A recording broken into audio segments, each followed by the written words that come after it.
네, 시작하면 되나요? 네, 네, 안녕하세요. 저는 VML 박사과정 조경민이라고 하고 오늘 발표할 논문은 Deep Hashing for Compact Binary Codes Running이라는 논문이고 2015년 CBPR에 나왔던 논문입니다. 우선 제가 이 논문을 발표하기 전에 이 논문 제목에서 보시듯이 해싱을 다루는 논문인데 아마 전산과나 아니면 컴퓨터 사이언스 전공하신 분들은 다 해싱이 뭔지 알고 계시겠지만 또 아직 친숙하지 않으신 분들도 있을 테니까 이 해싱에 대해서 간략하게 다루고 가도록 하겠습니다.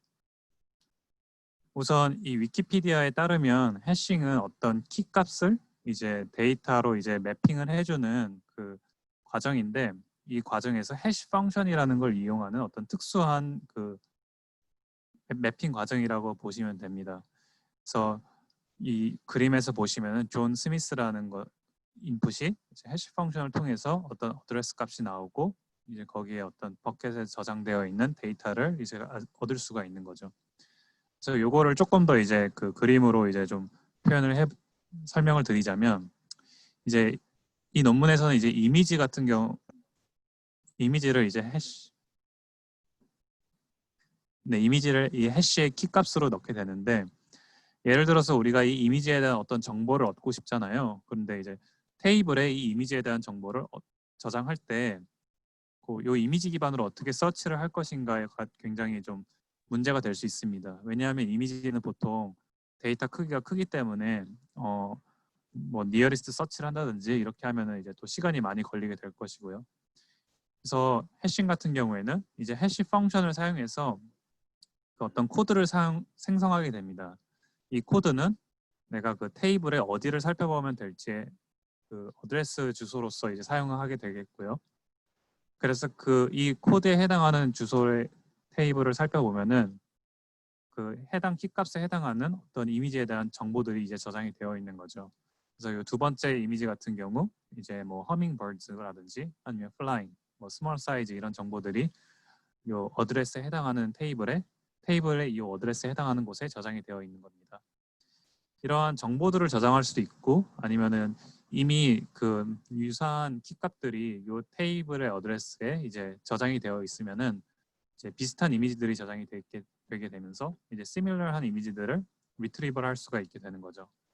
만약에 내가 시밀러한 이미지뿐만 아니라 리어리스트한 이미지를 찾고 싶다 할 경우에는 이 안에서 또 한 번 서치를 통해서 제일 가까운 이미지를 서칭을 하게 되겠고요.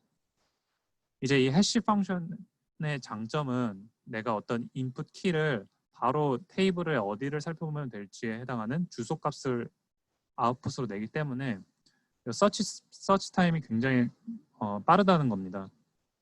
그래서 실제로 해시 테이블의 그 에버리지 타임 컴플렉시티를 보면은 이제 서치 같은 경우 5의 원승으로 이제 5의 1로 굉장히 빠르고 그리고 이제 만약에 모든 키값들이 하나의 어드레스에 저장이 된다면 최악의 케이스로 판단이 되고 이 경우 5의 n의 타임 컴플렉시티를 갖게 됩니다.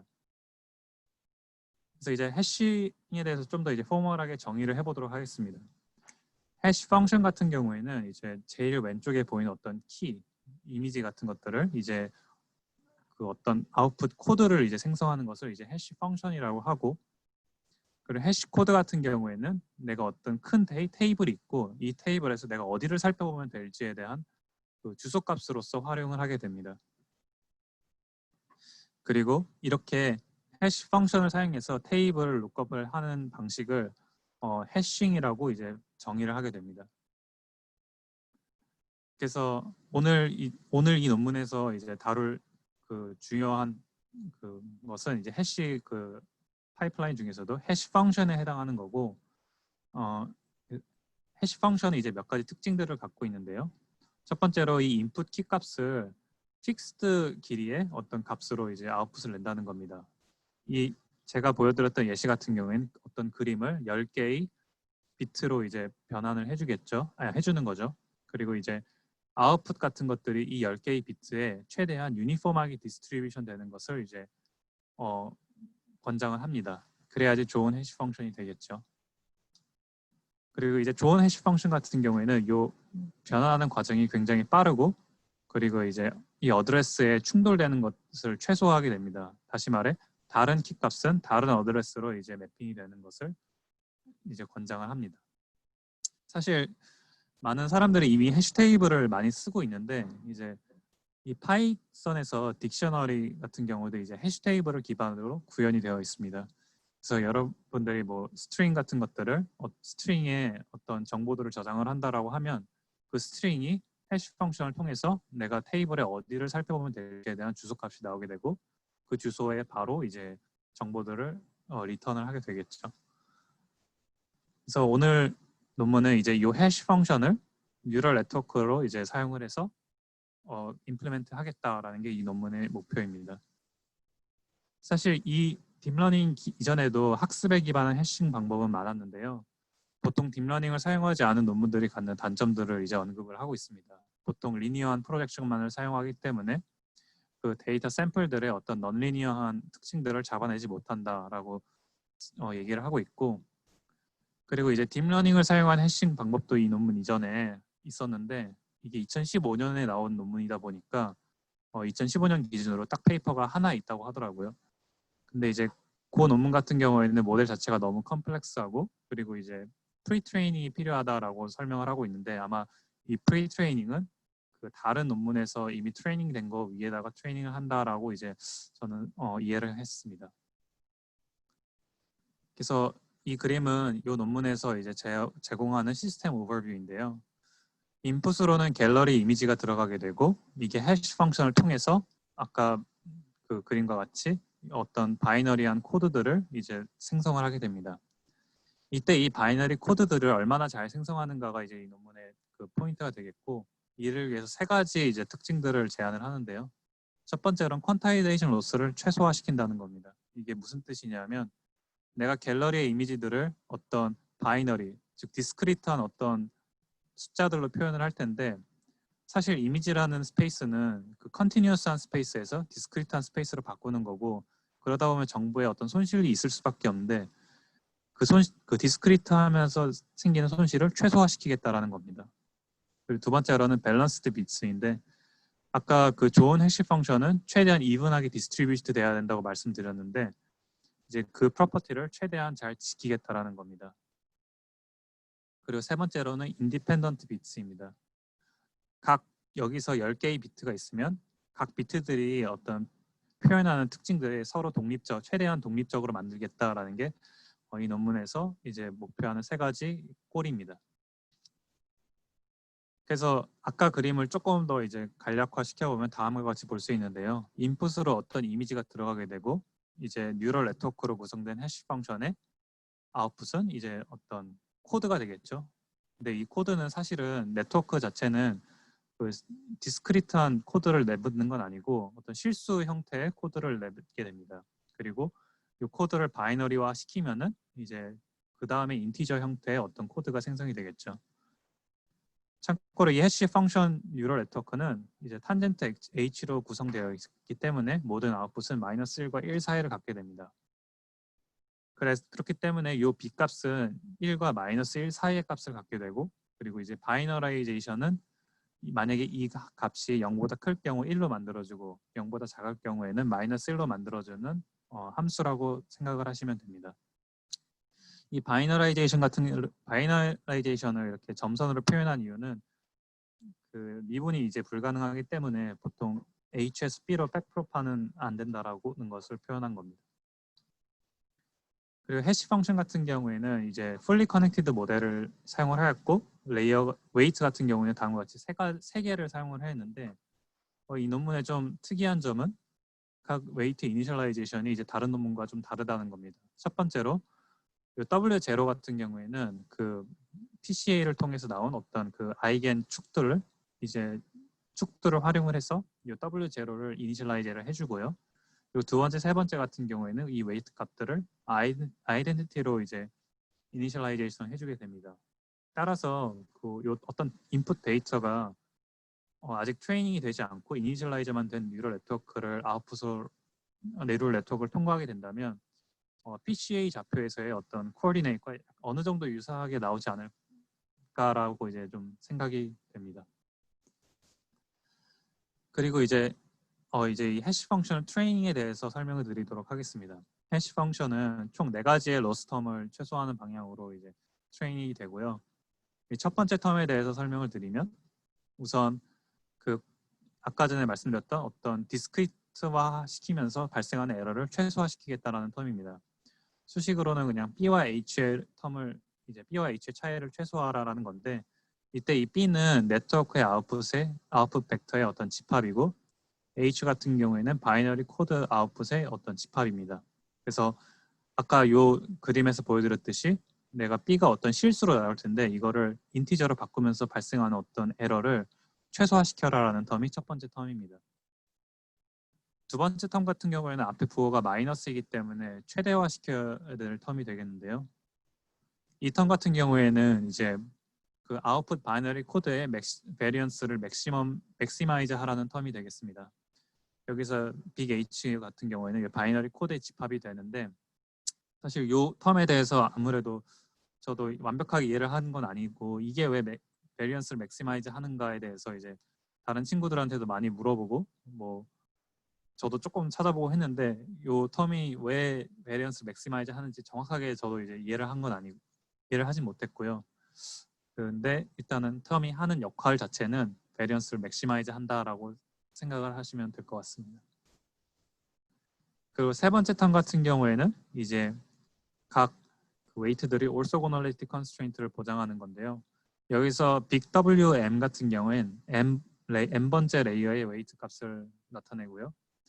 이 WMN과 MN 스퀘어가 아이덴티티가 돼야 된다는 텀을 줌으로써 이제 orthogonal한 이제 웨이트 프로젝션이 되겠죠. 그래서 이게 결국에 의미하는 게 무엇이냐 하면 이게 의미하는 게 아까 전에 요 H가 각 비트들이 서로 최대한 그 orthogonal한 축들이 되게 하겠다라는 것이 이제 아까 그 텀입니다. 다시 말해서 첫 번째 비트와 두 번째 비트가 서로 독립적이고 두 번째 비트와 세 번째 비트에 대한 정보가 서로 독립적으로 만들어라라가 이제 그 orthogonal 텀이 되겠죠. 그리고 아까 전에 그 이니셜라이제이션 자체를 처음에는 그 아이겐 축들로 이제 이니셜라이즈를 해주고 나머지는 아이덴티티로 그 이니셜라이제이션을 해준다고 말씀드렸는데 만약에 저 J3 텀만 넣고 옵티미제이션을 수행을 한다면 이미 이니셜라이제이션 자체는 이 텀을 완벽하게 만족을 시키기 때문에 웨이트 값이 변하진 않습니다. 라는 약간 PCA와 비슷하게 각 축들이 최대한 orthogonal하게 유지해라라는 게 이제 이 텀이 해주는 역할이라고 보시면 될 것 같습니다. 네, 그리고 마지막 텀 같은 경우에는 이 웨이트 값들의 regularization 하는 텀으로 이제 넣어주었습니다. 그래서 이 논문의 결과를 보시면은 제일 왼쪽에 있는 것이 이제 인풋 키고요. 그리고 이제 그 6개의 이미지가 이제 이미지 리트리버를 한 결과입니다. 그래서 뭐 어느 정도 비슷하게 나온다라고 이제 보시면 될 것 같고 뭐 기존 논문과 이렇게 뭐 더 좋은지는 모르겠지만 어쨌건 유사하게 나오는 것 같습니다. 그래서 이제 저도 이제 이 논문을 좀 읽어보고 좀 재미있는 부분도 있고 좀 사용을 해볼 수 없을까 해서 실험을 몇 번 해봤는데요. 일단은 제가 해본 토익 익스페리먼트로는 이제 4 곱하기 4 RGB 이미지를 랜덤하게 만들어서 이거를 해시 펑션에 넣고 이거를 3비트의 그 레이턴트 코드를 뽑아냈습니다. 근데 이게 3비트이기 때문에 3디멘션이기 때문에 이걸 어떤 X, Y, Z 축에다가 이제 각 포인트들을 그림을 그릴 수 있겠죠.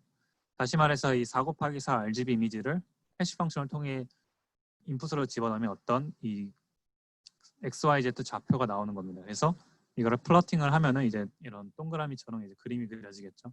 그리고 각 동그라미들은 이제 4 곱하기 4 RGB 이미지고 이게 어떤 3차원 레이턴트 스페이스의 그림이 그려졌다고 보시면 됩니다.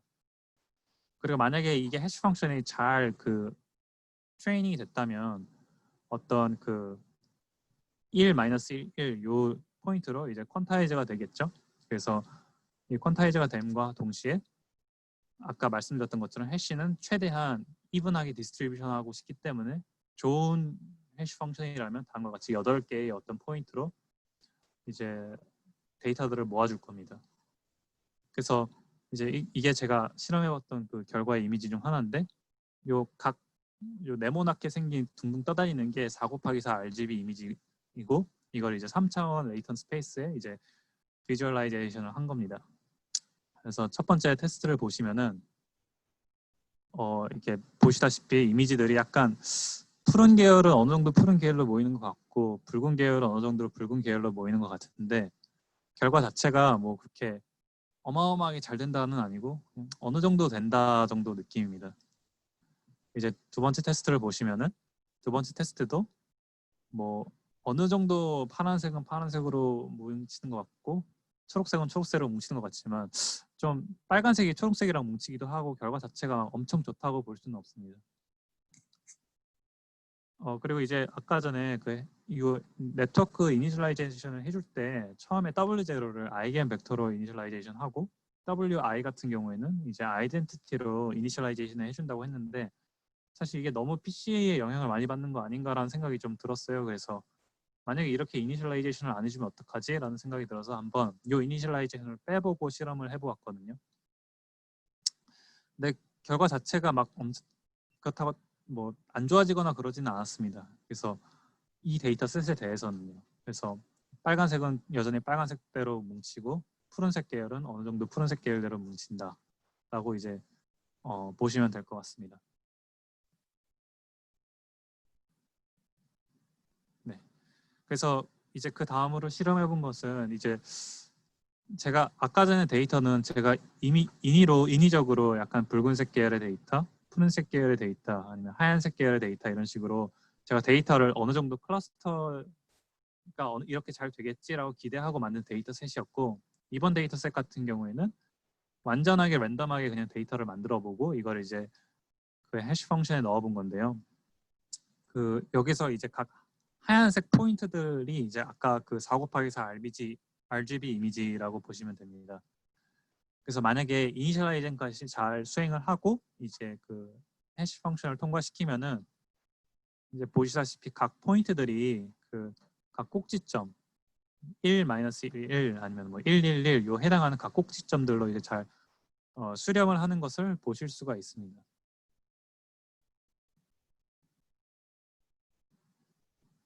네, 이렇게 잘 수렴을 하고요. 근데 만약에 여기서 이니셜라이제이션을 안 할 경우 이제 데이터가 이렇게 뭐라 해야 될까? 잘 초기 상태가 잘 디스트리뷰트 되지 않을 수가 있는데 이 경우 이제 8개의 꼭지점으로 이렇게 그 퀀타이즈 되는 게 아니라 몇몇 꼭지점에는 이제 퀀타이즈가 안 되는 케이스가 종종 발생하는 것을 이제 볼 수가 있었습니다. 보시다시피 아까랑은 조금 다르게 저 맨 끝에 있는 꼭지점에는 뭔가 점이 뭉치지가 않았죠.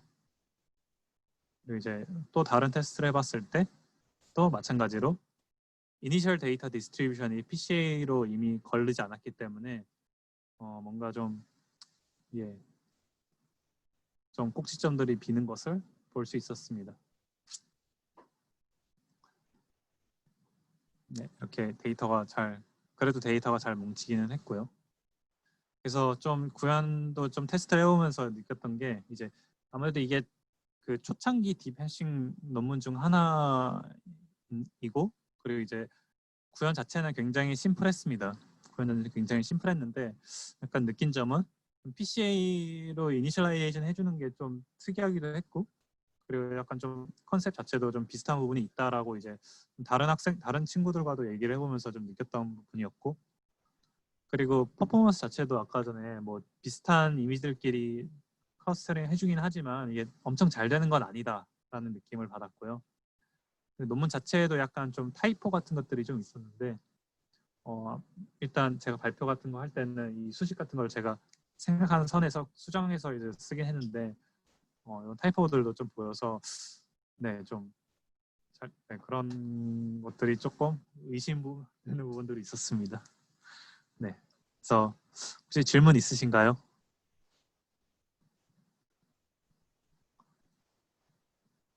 질문이 없으시다면 네, 채팅이 어딨죠?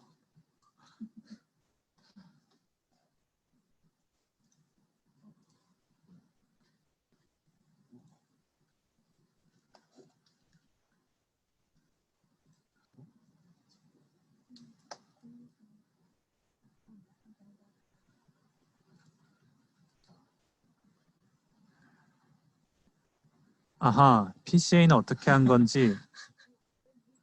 아, 네, 비주얼라이제이션 물어봐줘서 정말 감사드리고요. 이거는 그 삼성 그 오픈GL 그때 이제 구현했던 그 렌더 파이프라인을 제가 발전시켜서 이제 PBR 렌더링이 적용된 오픈GL 파이프라인으로 구현을 하였습니다. 네, 오픈GL 프레임워크를 가지면 오픈GL 프레임워크로 구현을 한 거고, 그 다음에 탑 아이겐이면 어떤 데이터에서 뽑은 건가요? 네, 이거는 네, 요게 이제 좀 특이한 게 잠시만요.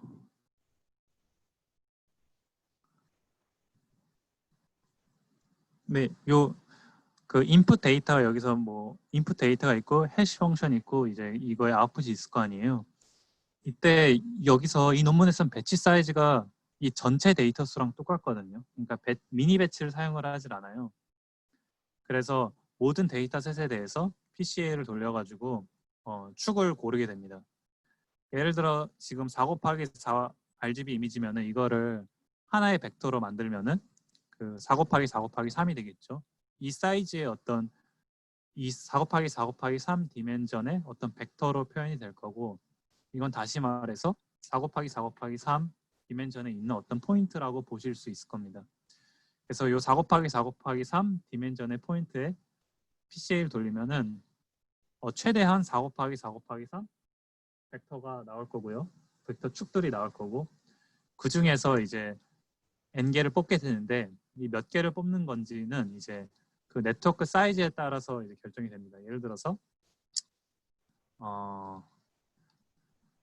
첫 번째가 이제 뭐 48, 네, 48짜리 인풋이 뭐 다음에 30짜리 어떤 레이어로 들어간다 싶으면은 30개의 어떤 아이겐 벡터를 뽑아서 W0를 이니셜라이즈 하게 되는 겁니다. 네, GT 같은 경우는 어떻게 정해지나요? GT가 뭐죠? 아, 그라운드 트루스. 그라운드 트루스는 없습니다. 네, 그라운드 트루스는 없고, 왜냐하면 이게 unsupervised이기 때문에 정답이 정해진 거를 한 건 아니고, 이제 그 정답이 없는 상태에서 뭔가 이제 그 어떻게 보면 클러스터링 형식으로 하는 거기 때문에 뭐 꼭 정답이 있는 건 아닌데, 사실 이 논문에서는 이제 이 딥 해싱과 그 슈퍼바이즈 딥 해싱 두 가지를 제안을 하거든요. 근데 제가 오늘 발표한 거는 딥 해싱만 발표한 건데, 보통 슈퍼바이즈 딥 해싱 같은 경우에는 이 데이터셋에 라벨이 있습니다. 예를 들어 말이면 말이다, 뭐 배면 배다 이런 식으로. 그래서 만약에 좋은 해시 펑션 같은 경우에는 이제 그 같은 말이라면은 비슷한 뭐 바이너리 코드로 이제 그 해시 코드가 만들어지는 게 좋겠죠. 이제 그런 것들을 뭐 그라운드 트루스로 본다든지 할 것 같습니다. 마이너스 쪽으로 가면 0으로 취급된다고 생각하면 되나요? 네, 비슷한데요. 그러니까 사실 제가 아까 전에 그 탄젠트 H를 썼잖아요. 이 논문에서. 그래서 1 아니면 마이너스 1로 이제 수렴을 하게 되는데, 보통 제로 센터드 때문에. 근데 사실 마이너스 1이 0으로 생각을 하시면 편할 것 같습니다.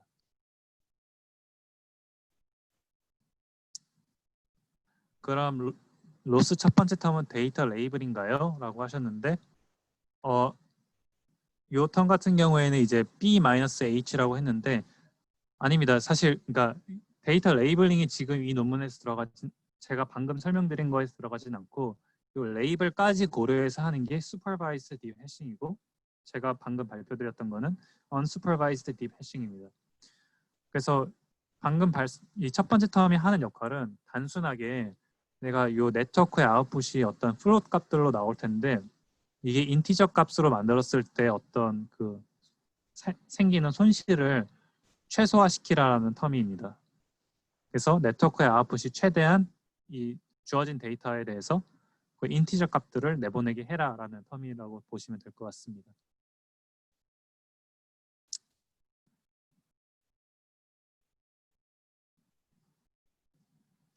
네, 감사합니다. 네, 다른 질문 없으면은 여기까지 발표를 하고 네? PCA는 어떻게 한 거냐면 PCA를 알고리즘을 돌려서 구했습니다. 그 데이터 주어진 데이터 셋에 대해서 PCA 그냥 네, 주어진 데이터 셋에 대해서 PCA를 구한 거고 아까 추계 개수 설명을 드렸었는데 다시 말씀드리자면 요 첫 번째 그 데이터 셋에 대해서 PCA를 구하고 그 PCA의 아이겐 그 벡터들을 활용을 해서 요 W0를 이니셜라이제이션을 하게 됩니다. 예를 들어서 첫 번째 데이터 포인트 사이즈가 48이고 두 번째가 30이면은 두 번째 레이어가 30이면은 이제 48개의 그 아이겐 벡터 중 30개만 활용을 해서 네, 아이겐 밸류가 큰 순서대로 가장 영향력이 있는 축 순서대로 이제 가져와서 네, 이니셜라이제이션을 하게 됩니다. 옵티마이즈 대상은 B인가요? H인가요? W인가요? 네, 옵티마이즈 대상은 교수님이시군요. 네. 네, 이게 그 옵티마이즈 대상은 이제 W가 이제 이 해시 펑션의 어떤 웨이트들이거든요. 그렇기 때문에 옵티마이즈 대상은 당연히 W이겠고요. 여기서 B 같은 경우에는 이제 그 네트워크의 아웃풋이라고 보면 되고 그 H는 요 네트워크의 아웃풋을 한번 바이너라이즈 시킨 그 어떤 인티저입니다. 그래서 요 H 값은 완전 어떤 그 전혀 네트워크와 이어지지 않는 어떤 값이라고 보면 될 것 같고 이제 B 값에서 백 프로파게이션을 시작을 하게 돼서 네트워크의 웨이트인 W를 옵티미제이션을 수행을 하게 됩니다. 혹시 답이 다 되셨나요? 네. 더 질문 없으면은 여기까지 발표를 하고요. 그 네.